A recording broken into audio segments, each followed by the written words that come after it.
Hello, everyone. Looks like a couple of people are still coming in.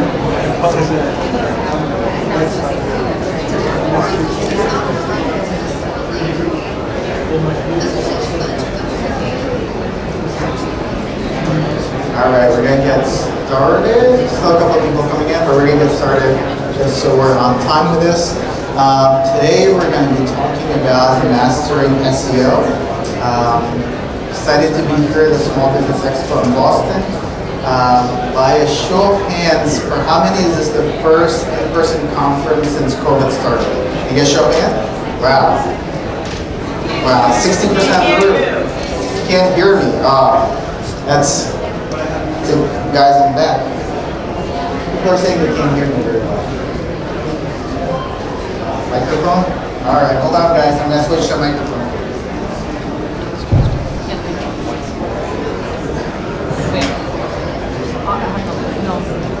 No, I'm just using my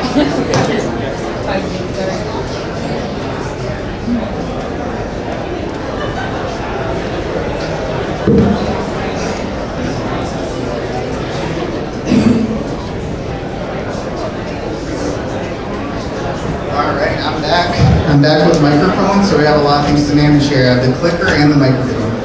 Alright, cool. So, glad to be here in Boston. We just had the show of hands. 60%, maybe even 70% of you guys, first conference since COVID started. So really excited to be here, really excited for in-person events. I hope you guys are as well. I think it's, especially for small businesses, it's huge that we have at least a little bit of a return to normalcy. So I have a great session for you guys today. We're going to be talking about mastering SEO. I think it's something that's very crucial for all small businesses. So we're going to do quick about me, and then we're going to jump through the slides, and then I have time at the end for Q&A. So if you have questions, feel free to jot them down, and we'll go through them at the end. So here's the monitor. That's me over there in 1991. So I've been involved in the tech space for a very, very long time. I started my first company in the late 90s, and I've been involved in the tech space ever since. The company I'm running now, Smart Sites.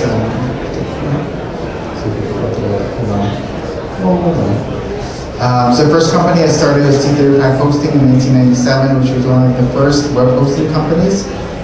Followed by Smart Sites that I co-founded with my brother in 2011. And the reason I go through this is to kind of give you my background of the digital and tech space I've been involved with for a very long time.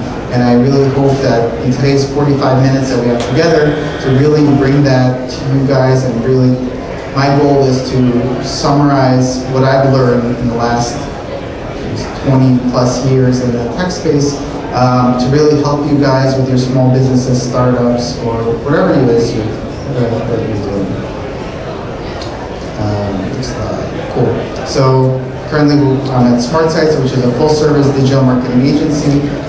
We're a mid-sized business, I would say. We have over 250 full-time employees, 6 offices worldwide. We're the fastest growing, top-rated. If you search about us, you'll see some of the information. But our goal really is to bring the latest and greatest to small businesses to help them succeed online. It's really is our goal. And today I'm going to be talking about a small piece of that, which is the SEO component. All right, so this is our agenda for the next 45 minutes we have together. We're going to talk about why is SEO important. We're going to talk about the 2 different types of SEO, so the Google Maps and the organic results. And then we're going to talk about measuring results, and then I'm going to open it up to Q&A at the end. All right, why is SEO important? This is a good one. So I love this slide. I use it in a lot of my presentations. This is actually from internetlivestats.com, so you can actually go to this website and look this up. So this is live information of how many people are using different parts of the internet right now. So the cool part about this is if you look at the stats, which monitor is closer to me, aside from everything else, users, internet users in the world, websites, emails, right? The cool part for me is Google searches today. And Google searches, if you think about it, is not all-inclusive of all searches, right? There's other search engines outside of the US. Other search engines are a lot more prominent, but just on Google alone, there's 6 billion searches that are happening every single day. If you think about the way you go about your day, how many times are you going on Google, going on your phone, Googling something, or even on your computer? It's really become part of everyday life for us. And the reason that's important is that's how people find information and find businesses. Obviously, that's where you want to be found. So along with, obviously, the billions of searches that are done on Google every day, the little nugget of information that I wanted to also point out, 50% of searches every single day are made. So what that means is not only are people searching tons and tons every single day, people are searching in different ways. And we've seen that spike actually through COVID. People started searching for different things in different ways, and even for Google as a huge technology company who specializes in really focusing on what people are searching, 15% of all searches every single day are searches they have never seen before.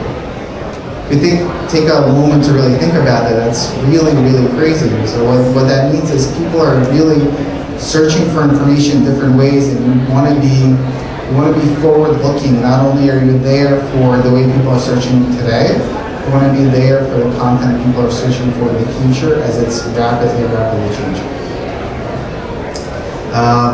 Consumer behavior also continues to change because of COVID, right?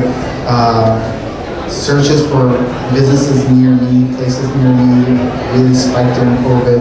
The support for local businesses also spiked. So consumers through COVID really want to support local businesses. The businesses you guys have, the consumers and the shoppers you have really want to support you, and they're looking for local businesses more than ever before. And one more slide before we dive into the actual SEO part of it, but this is another Google COVID slide. What's interesting here is that, and this is new as COVID started, right? 75% of US consumers have tried different stores, websites, and brands during the pandemic. This is really, really huge. So on the flip side of it, right, brand loyalty is the lowest it's ever been for every single brand out there. The other side of it is people are going outside of their typical brands to look for new products, new businesses, new small businesses. And that creates huge opportunity for small businesses like you guys have out here. And then the last part, which is the bottom right, 3 in 4 surveyed CMOs said that post-pandemic changed the way the consumers behave. Obviously, what worked 3 years ago is not going to work today, right? So you want to, with your SEO strategy, with your digital strategy, you really have to be cognizant that things have really changed. And even though we're coming back to normal a little bit, which you could tell by everyone being here in one big room without masks on, right? Or most of you without masks on, things still have changed and won't go back to the way they were before, and you really have to be cognizant of it. All right, so the whole meat of the session is going to be talking about how you can get better rankings on Google search, right? So we're going to dive into that. Before I dive into that, I want to make sure everyone's on the same page with what different Google results are. So if you guys look at I pulled this up, I think last week, coffee shops near Seaport, Boston, right? So I'm looking at the area we're in today. And there's actually 2 different results that come up. You have the Google, this is what I call Google Maps, but it's officially called Google Local Pack, right? And then you have Google Localized Organic Results. So these are your organic results, and these are your Google Maps results. For a business that has a physical location, it's really important to be in both places, right? If you're an e-commerce business that does not have a physical location, then the map part won't be as important to you. This part will be important. But for the SMBs that have a physical location, you really want to be coming up in maps, and you want to be coming up in the local results. And today I'm going to talk about the different ranking factors that get you in both of those. So first up, we're going to talk about local pack, which is the Google Maps results. And make sure everyone's paying attention. We're gonna see if you guys have any guesses. So this is a chart of what makes up the Google ranking factors for Google Maps results. Does anyone want to take a guess at what's the most important factor to come up in Google Maps? Any hands? Hands. Most important factor to come up in Google Maps? No one wants to take any guesses. Guesses. Your physical place. Okay. So your physical place is important. It's almost the right answer. Yes. Reviews? I'm sorry? Reviews? So reviews are super important, and that's actually one of the ranking factors. Yes. Probably going to be the name of the business. Name of the business. So you guys are all shooting in the right area. The most important factor is your Google My Business profile. So all the factors you guys mentioned. So this is the ranking factors to be in Google Maps results. Does this make sense for people? Is anyone surprised by the things they're seeing? So Google My Business is, and they now rebrand, it's no longer Google My Business, but for the sake of this presentation, we'll call it Google My Business. Google My Business is the most important factor in how well you come up in Google Maps results. So if you have a physical store, that should be your number one priority, which means optimizing it completely, right? You want to make sure you have the latest pictures, all your information, your hours, the list of products. You want to fully customize your Google My Business profile because it is the number one factor in determining how well you rank in Google Maps. Make sense? Reviews, which was one of the things people said, is actually number 2, and that's been growing really over time. So the interesting part about reviews is, so your Google My Business profile obviously has reviews, as I'm sure you guys know if you have a Google My Business profile. So what's interesting about reviews is there's 3 things that go into reviews. Number 1, your review score, right? You want to have 5-star reviews, not 1-star reviews. Number 2 is the number of reviews. You want to make sure you don't have 3 reviews, 4 reviews, the more reviews the better, right? The third part is that most people don't realize is the content of the reviews. So in the beginning of this presentation, the search I did was coffee shops in Boston, right? So what's interesting is the content in the reviews actually determines what you come up for in the maps. What I mean by that is if you're a coffee shop that has Brazilian coffee, let's say, right? And in the review, someone said, these guys have amazing Brazilian coffee. And then someone goes on Google and searches Brazilian coffee shops, you're going to come up higher because of that review. So the content of your review is very, very important. And the content in the review is what triggers Google to show you for certain search terms in Google Maps. That's the one piece that people don't realize as much. Very hard to move the needle on that, right? You can't hold a gun to someone's head and be like, once you're writing me a 250-character review mentioning that I have Brazilian coffee. But you could guide people when they purchase something, you give them a card saying, please leave us a review.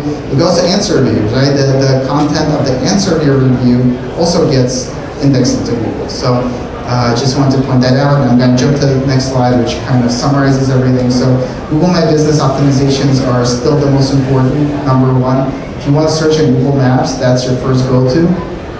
Reviews are as important, then followed by on-page optimization. So on-page is the technical things on your website, and it's the content on your website. Followed by links. So even for Google Maps, how well you rank on Google Maps is 13% determined by how many other authoritative websites link to you. So in a lot of cases on Google Maps, people forget that, oh, I don't need to have a website, I don't need anything, I'll just have a Google My Business profile. If you don't have a website, if you're not generating content, if you're not generating the links, you still won't rank on that well, even if you have 10,000 reviews. And then the other factors are less and less important, behavioral, citation, personalization. Behavioral is people click on your website, what they do on your website, how long they stay on your website. Citations are directories, so it's your Yelps, all the other directories that link to you. And then personalization is the hardest to control. So personalization is something, for example, your website's all Spanish, right? If someone searches in Spanish, you'll come up better because that person is a Spanish speaker using a Spanish keyboard, has that set in their computer, and your website's in Spanish. So personalization, which is 4% of the ranking signals, is hardest to control, but still plays a small factor. So if we look at it over time, and it's a little bit hard to follow here, but the yellow line is Google My Business, So over time, and this is since 2013, over time, Google My Business has become more and more important how you rank on Google Maps, right? If you go back to 2013, you probably didn't even need Google My Business profile, right? You need like the absolute minimal profile and you're gonna grow. It's been going up and up and up, and it will continue to be. Google is really prioritizing your Google My Business profile and how filled in it is and all the information you have to determine how well you rank.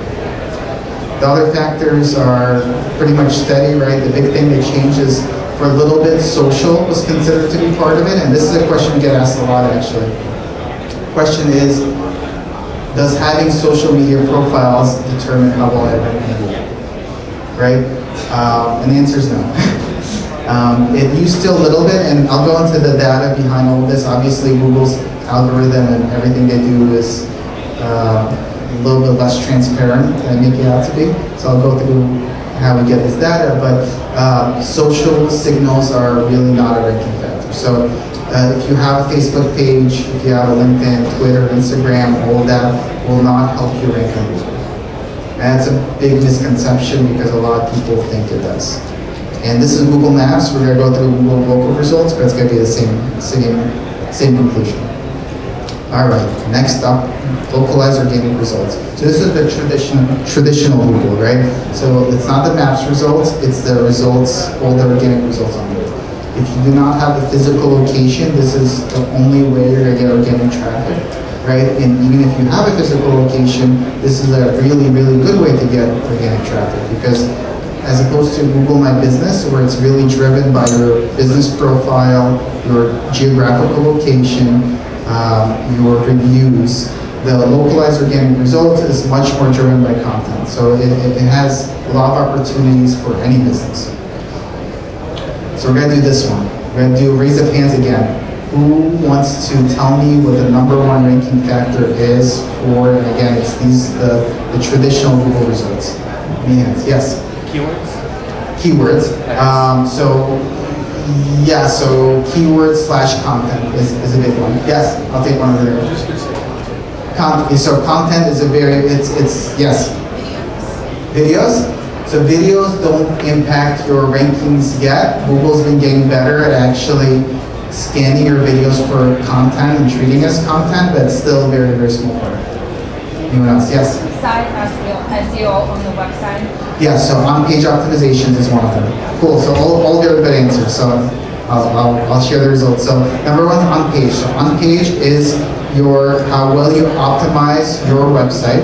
So that's the optimizing metas, titles, headers, everything, right? As well as the total content of your website. #2 is links. Between those two is 65% of how well you'll rank in those results. So if you if you're ever thinking, oh man, I wish I would rank for this keyword, right? It's actually a pretty simple exercise. There's a lot of tools out there, and a lot of them are free. You could look up a competitor that comes up #1 for that keyword and see how much content they have and how much links they have. And that's what it will more or less take to get there, right? There's also behavioral, again, how optimized your website is. If your website loads terribly on a mobile device and everyone who loads on a mobile device right away closes it out, that's gonna affect you, right? Citations are, again, the Yelp, all the directories, but the big factors continue to be your content, optimizing your website, and the links. And it's very, very simple to really, any keyword you want to rank for, you could easily check what the other competitors are when you search it, right? Who is #1, how many links do they have, and how much content they have, and that's what you need to be there. And of course, it's always a moving target, right? Because your competitors keep creating content and links. But it's very easy to see, and it continues, not only does it continue to be very important, it's grown over time. So again, on-page is the most influential factor. This includes volume and quality of content. #2 is links, and links continue. So links was one of the original Google ranking signals. The more websites that link to you, and then later on as Google developed, the more those websites are authoritative themselves and relevant to your niche themselves, the more Google will perceive you authoritative, right? So the way that works is if you get a random blog to link to you, versus CNN linking to you, right? When Google sees CNN is linking to you, they consider CNN very authoritative themselves, and that link gives you a bigger boost than maybe 1,000 random blogs. And then behavioral, which is time on site and all those other metrics, citations, personalizations, and here you can see at the end, your Google My Business is still, profile is still important, as are reviews, but they're the bottom tier of what determines how well you're ranking organic results. Makes sense? Kind of, sort of. Kind of, sort of. This is the way it looks over time, and again, no surprise, how well your website is optimized, your content, and your links has continued to be the most, not only has it continued to be the most important ranking factor, it has grown over time, and everything has gone down, right? So, as someone whose job is to focus on SEO, let's say, it becomes really optimizing your website, creating content, and getting sites to link to. Obviously, there's a lot more that goes into it, but if you focus on those three things and your website is not terrible, you will rank a lot better, and you will continue to rank better over time. Cool. So a lot of stuff, not smart sites, where smart sites is mostly industry agnostic, we work with every industry, but personally I do a lot in the auto space, so I like to use this example. So this is a search, and I've been using this example since 2018 apparently. This is a search for luxury sedans. So the question becomes, why does US News rank so well here? Right? Everyone would want to be here, right? All the other websites are ranking, Car and Driver, Edmunds. They make a lot of money from people clicking this, right? Why is Car and Driver Edmunds not number one? The reason that US News is number one is they created the content to show up for this. Because US News is not automotive specific, right? They specifically created a page that says 14 best luxury midsize cars. If they did not create this page, they would not rank for it. They rank for it for a number of factors. They have a lot of websites linking to them. They're considered very authoritative. Everything else we just discussed. But content continues to be king. If they did not create this page, they would not rank for this, no matter how many links they have, no matter how optimized their profile is, no matter how authoritative they were. So it's all about content. So when you're thinking about how can you get more organic search traffic, really have to be thinking about content. The way I like to say it is, content gives you the opportunity to come up in Google search results, right? And again, if US News did not have this page, they would just not come up. So you have to think about what your consumers are searching and create the content for it. And check the time to make sure I'm not running over. All right, so this is our checklist, and you guys can take pictures of this. You could also reach out. Then I'll have my contact info. I'm more than happy to send you guys the slides. So for those that have been jotting things down the whole time, you don't have to. But you can take this is a good picture thing. So this is what's most important to determine how well you're in your Google. It's literally what it is, right? So SEO tends to be sold really as a mystery product in the industry. A lot of agencies will say, oh, pay me for SEO and maybe something will happen and you'll rank high, right? It really isn't. It's really about doing these things. These are the ranking factors that determine how well you'll rank in Google. And if you do these things, I'm right now, no smoke screens or anything. If you do these things, you will rank better on Google and you'll get more Google organic search traffic. And just to summarize it, the left side is Google Maps, which is Google My Business is the most important. Google reviews, on-page links, and traditional Google results, it's really on-page links. Everything else becomes such a small part of it. If you really focus on creating content, optimizing your website, and getting other websites to link to you, you will start seeing huge increases in your organic traffic. All right. Sorry, I went through this really, really quick. I promise we'll have time in the end for questions. Just before I go any further, so the source of all of this, so obviously Google doesn't disclose their algorithm, so if anyone goes, oh, how'd you get all this information, how do you know that this helps? So the data that I use is put together by a couple of people. So it started off with David. It's the local ranking factor survey. Right now, Darren runs it. The way this works is that it's a survey of the top SEO professionals, and these are not people who are CEOs, right? Not people who run companies. These are SEO professionals that literally day in, day out focus on SEO in every industry. So there's a couple of people here on this list from every industry. They contribute to the survey every single year. They say, based on all my own findings, this is what I feel like is determining SEO results.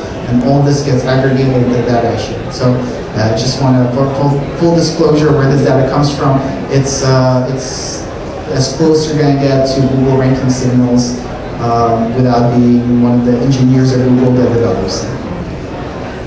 All right, so last piece, and then we're going to have some time for Q&A. So great, so you're doing SEO, you're following everything I said, you're creating content, you're creating links.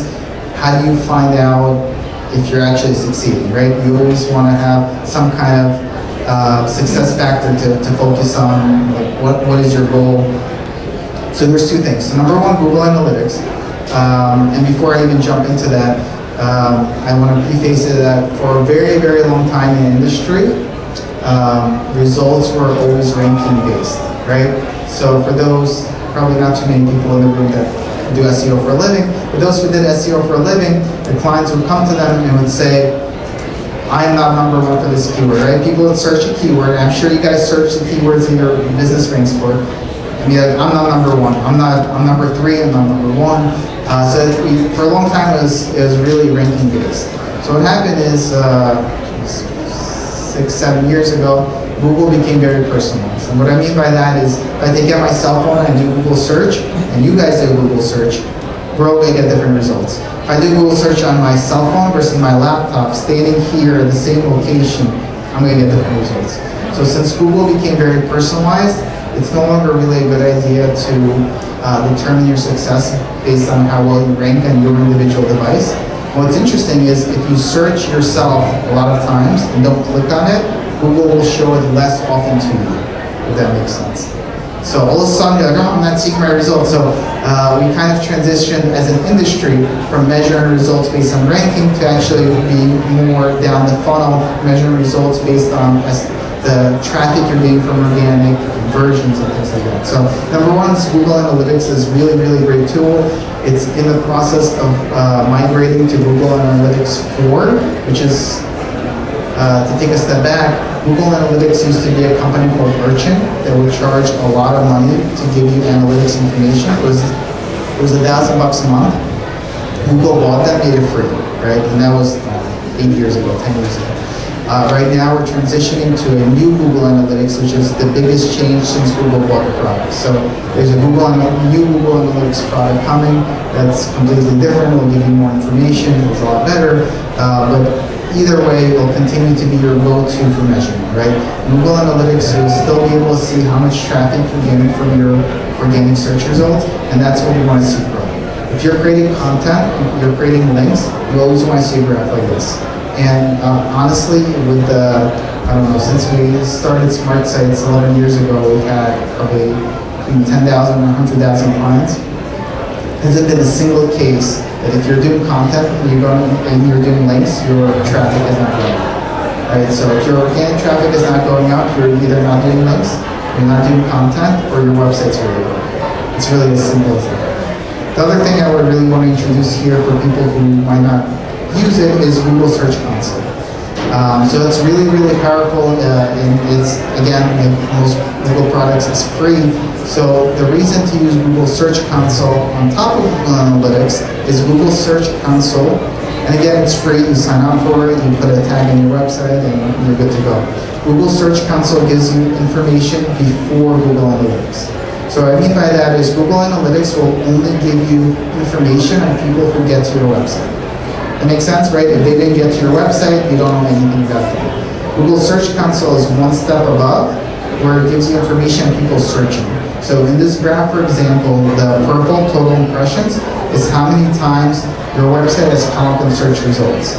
So it really is a level above. Not only are you measuring how many people are clicking to you, you could see how many times your website is coming up in search results. You could see the average position. You could see click-through rates. So for example, your website's coming up a lot more often in search results, but you're not getting more traffic, that might be an issue with your title of your pages, because that's what loads in Google, right?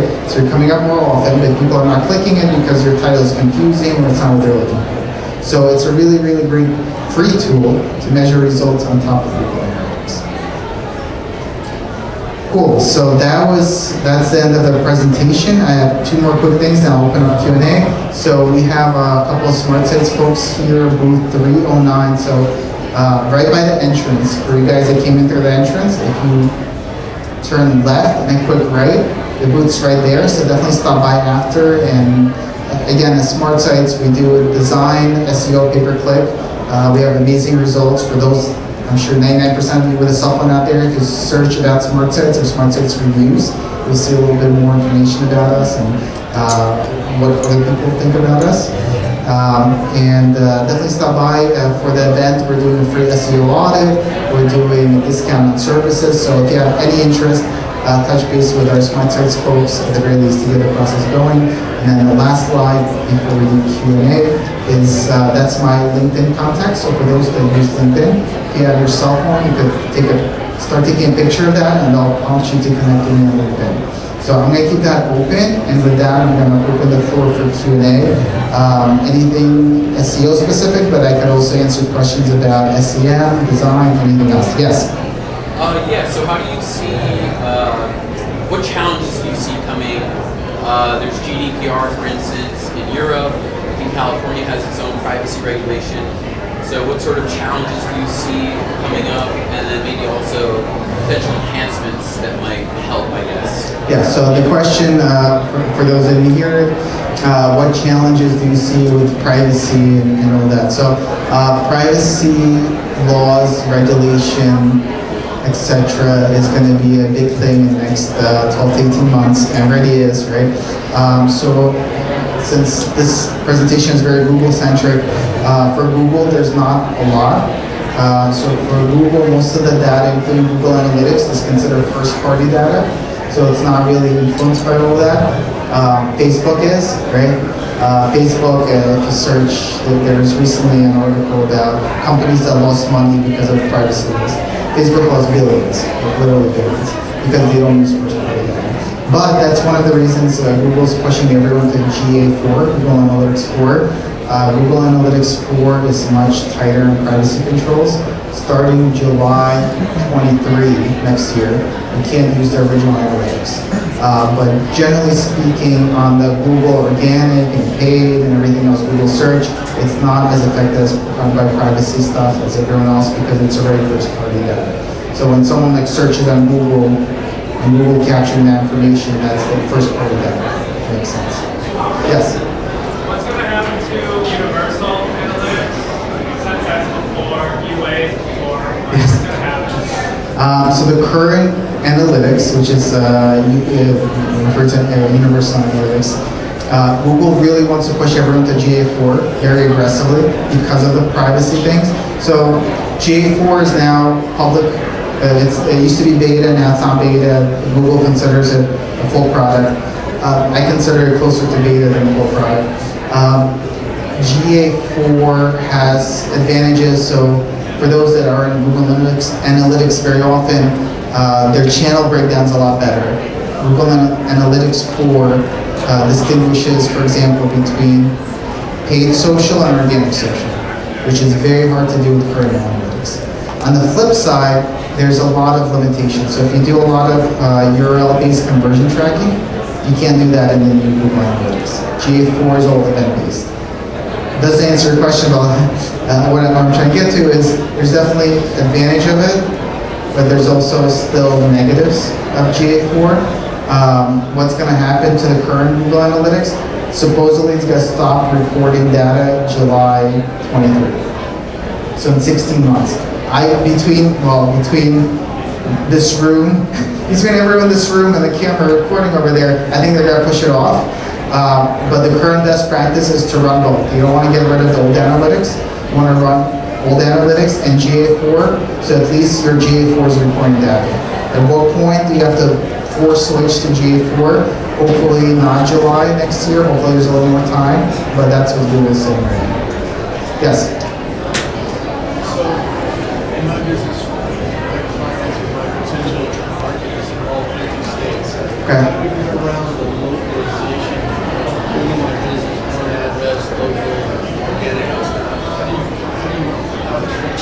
Yeah, so the question is, first business is in all 50 states, and the question is, how do you get around localization, which is a good question because Google has become very localized, right? If I search something right now from Massachusetts versus when I go back home to New Jersey, I'll get different results. So two things, so Google My Business, if you really want to rank on Google My Business and Maps results in different states, you really need different Google My Businesses, right? Unfortunately, there's no way around it. And Google's become very strict with it. You can't do fake addresses, you can't do PO boxes. They really try to avoid people like they don't want, we're New Jersey, Smart Cities. They don't want me to start like 50 Google My Businesses, Smart City, New York, Pennsylvania, Massachusetts. But if you want to be on the maps results in different states, that's unfortunately where we go. For local results, it's still all about content, right? You just start creating content for that local area. So for example, what does your business do, for example? IRS tax resolution. IRS tax resolution. So you literally create a page that says New Jersey IRS tax resolution. And the content's all about New Jersey. The page is, the title's New Jersey, everything's New Jersey, really like about New Jersey. You don't want to go, I think city specifics too much for you, but because people will search like New York, New Jersey IRS tax resolution, although that's still might be a play. But you really start creating content based on the local results. So if you create a page about New Jersey IRS tax resolution, and you get other New Jersey businesses to link to that page, that's the play. Okay, so if I use my business name, I say Arizona, and use the business name, I say Texas, and then localize it that way. There's ways to do it. There's ways to do it without being sketchy, right? So even for us, Smart Sites, we're in Paramus, New Jersey, right? So we create, and we want to kind of dominate New Jersey. We do national as well, but let's say we want to dominate New Jersey. We create pages for different towns in New Jersey, and literally the page content says we're 50 miles from this location in New Jersey. So there's ways to, but yes, you want your content to mimic what people are searching. If people are searching for IRS resolutions in New Jersey, you want your page content, title, everything to say IRS resolutions in New Jersey. Cool. Question? How valuable is sharing like content on your Google My Business, like photos and posts and updates? Does that have a weight? Yeah, good question. So Google My Business profile in general is super valuable for both.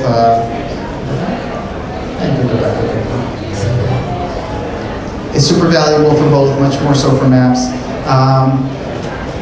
The most important part is literally filling all that out. How valuable are the posts? Not so much. Like the posts you make won't determine how well you rank. I think the most important part is filling it out with content, and after that, it becomes very industry specific. Like in automotive, you can now have your inventory feed into Google My Business. All your cars are there.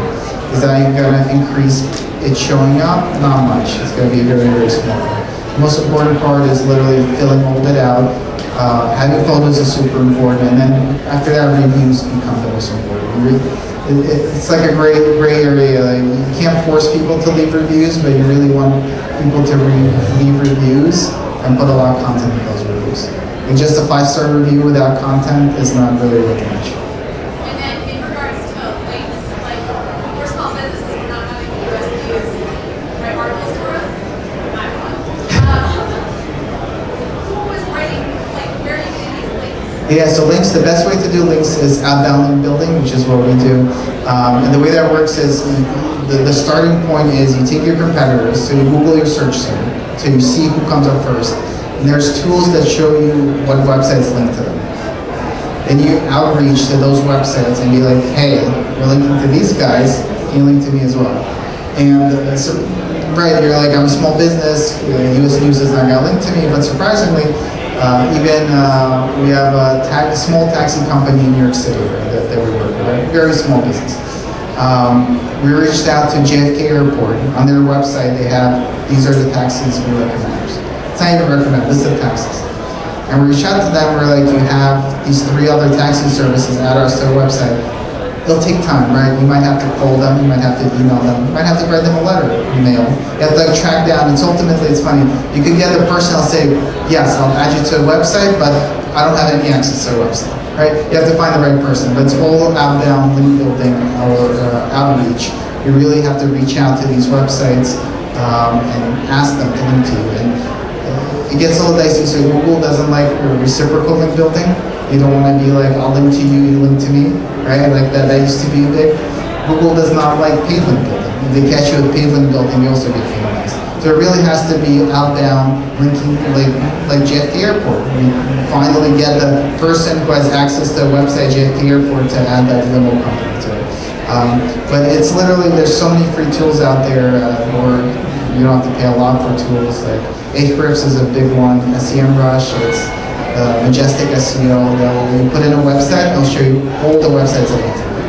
And then you can literally go down, list one by one, can I get these? You literally contact them, be like, you're linking these guys that do exactly the same as me, please link to me. And it's like anything with SEO, and I probably should have mentioned this earlier, but it's all about hours, right? SEO is literally, the more work you put in, the more you'll get results, and it's literally hours. You put in hours into content and link building. The more you put in, the more you get. Questions?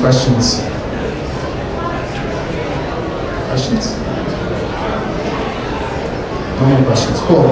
I'll go back to my final slide. So again, thank you for having me here. Great to be back in Boston again. Great to be part of in-person events again. And feel free to connect with me on LinkedIn. And again, our booth is right by the entrance 309. Feel free. We have souvenirs to take. We have one-sheeters about our services. So definitely stop by over there. Thank you, guys.